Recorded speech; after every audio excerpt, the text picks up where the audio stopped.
Historic Dallas homecoming and help secure the 3 seed. And this is wild to me, UD. This marks the first time LeBron will have home court advantage since coming to Los Angeles. Isn't that crazy? Wow. There are 3 potential first-round opponents for the Lakers, right? The Timberwolves, the Nuggets, and the Warriors. Here's how each scenario is possible. Minnesota will be the 6th seed with a win and wins by the Clippers and the Nuggets. Remember, the Nuggets play Houston. Houston is playing their guys in this one.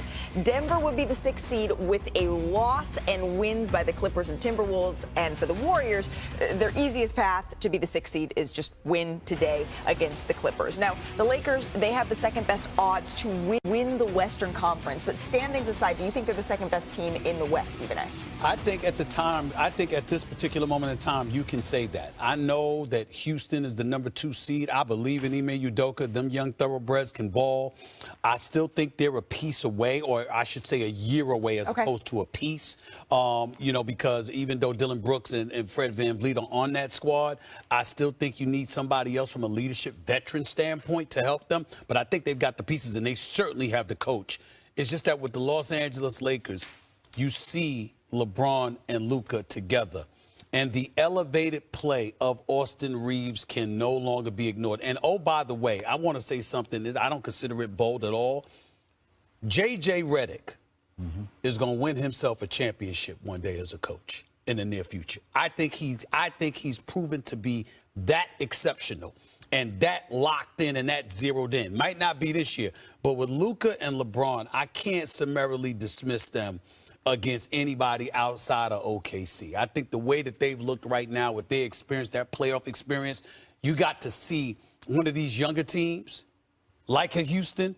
I got to see them take them out to believe it. I see these two have been looking at each other the entire time you've been talking. Why? What are you keying about over here? JJ has done an amazing job, but we do not give Houston their flowers, and you slightly did.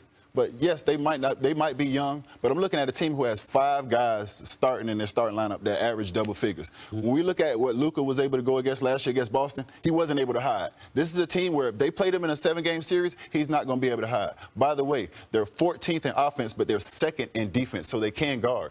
And on the other end, they're 1st in rebounding. The Lakers are 26th in rebounding. In a 7-game series, when you're in the mud, nobody's running any players you haven't seen before. It comes down to physicality. It comes down to grit. It comes down to muscle. I'm looking at that team, and I'm saying, okay, yeah, everybody says the Lakers. I say Houston.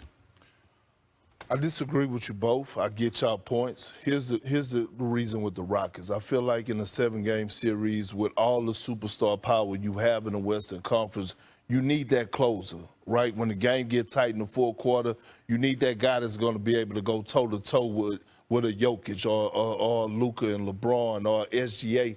I just feel like they don't have that right now consistently. But I'm with you. I love what I'm seeing out of the Rockets. SA, here's the problem that I have with the Lakers, right?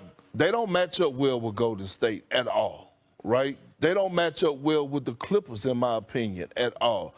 Any team that has the versatility to switch on the perimeter defensively causes problems for the Lakers. And that's what the Golden State exposed about a week ago when they played the Lakers, because Luka was trying to search people out.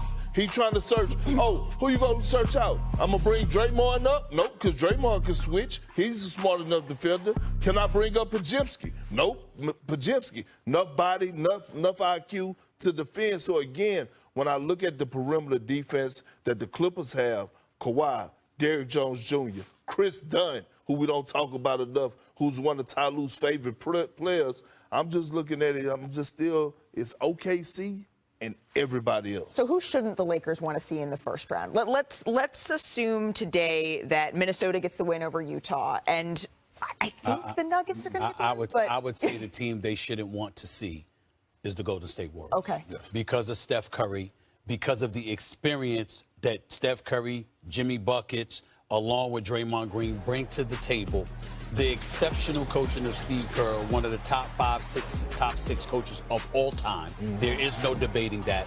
When you look at everything that they have in play, their perimeter shooting, their ability to hit free throws, etc.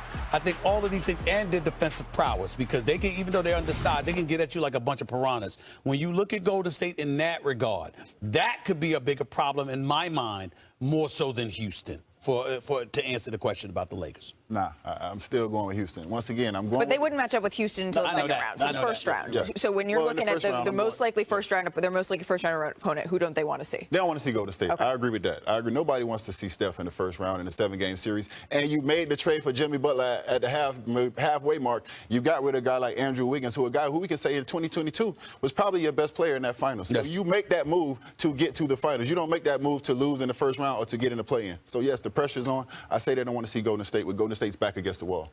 And then we got to point out, what are the Lakers great at, right, defensively? They're great at boxes and elbows, taking away the paint, taking away drives, and giving up wide-open threes. And we were on here with Bob Myers, and Bob Myers was like, that can't work throughout the course of the postseason. And it definitely can't work against Golden State, because Golden State is going to make you pay if you leave them open. So it's no taking away, sagging, and giving up wide open threes and saying, oh, we don't believe you can shoot, because they can shoot. Here's the thing about the Rockets, too, again. The Rockets are 25th in the league for us made threes. Yeah. You got to be able to make shots, UD. You got to be Houston and Memphis, that's their Achilles. Houston and Memphis. All right. Well, one thing we do on the Bad Boys 2.0, the Pistons, they're the first team in NBA history to triple their win total from the season prior. And leading the Motown motorcade is Cade Cunningham. He's the first Pistons player to average 25 points, 9 assists in a season. But their task is also Herculean. Can a young, up-and-coming team snap a 14-game losing streak in the playoffs? It's the longest in NBA postseason history. Well, our Shams Charania caught up with Cunningham yesterday to find out just how this team is firing on all pistons. I'm not saying you guys are reincarnation, but you guys have some very tough players on this team, and you guys don't back down. Do you guys ever think about the legacy of what it means to be a Piston, that Bad Boys era? Are you guys trying to be a reincarnation of that era? Yeah, I mean, when you're in Detroit for long enough, I think it just naturally, like, infectious, like it's contagious, you know what I'm saying? Everybody's walking around with it, everybody kind of carries it with them. So I think that's, the first step of being an athlete in Detroit is you got to play hard, you got to have some type of grit. Grit is the word that everybody always uses.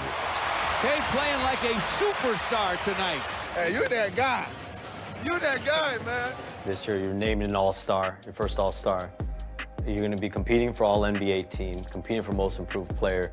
Where do you feel like you stand with what you want to accomplish in this league? I want to be the best player in the world.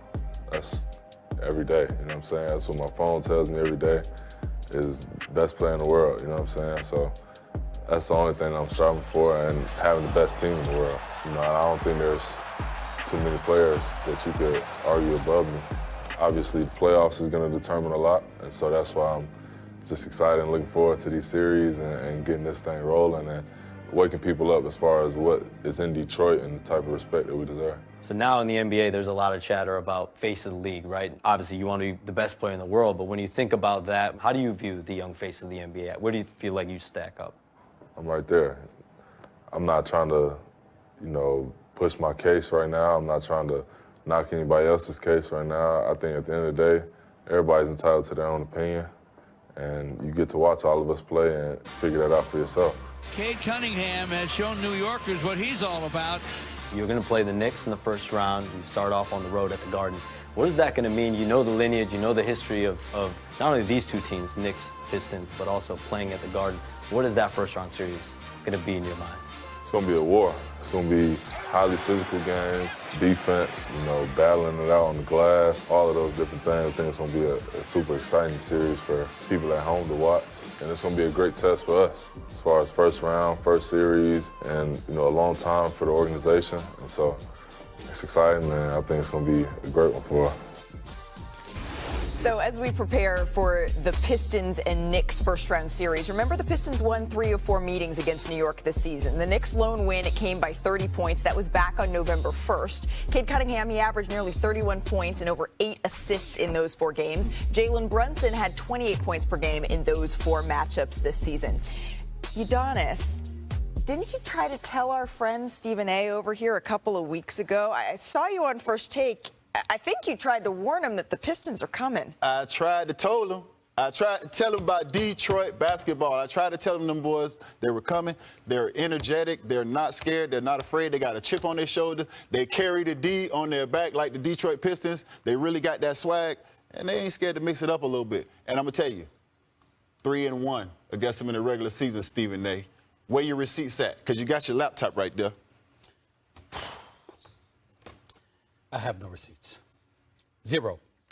I'm not that confident with the New York Knicks right now this year. They're not what they were last year in terms of their grit. Hartenstein is gone. Obviously, DiVincenzo is gone. Even though Julius Randle wasn't healthy during the playoffs, he's gone right now. I think the New York Knicks have more offensive talent. I think they're devoid of that grit that they had last year. I'm still going to pick them to win this series, of course, but it's more emotional than anything else because when I look at the Detroit Pistons right now, they scare the living hell out of me. Cade Cunningham, that brother is special. That's a baller right there. And then when you see, first of all, Bronny Bickerstaff, I'm saying JB Bickerstaff, sorry, he's one of my JB Bickerstaff. He's one of my leading candidates for Coach of the Year. I'm probably going to give it to him. I got other people email. I think the job he's doing in Houston has been spectacular. But Bickerstaff's got to be up there. But I just like the makeup of this Detroit Pistons team. And what I don't like most about this matchup for the Knicks is that Detroit seems to have what the Knicks had last year. Which and is? that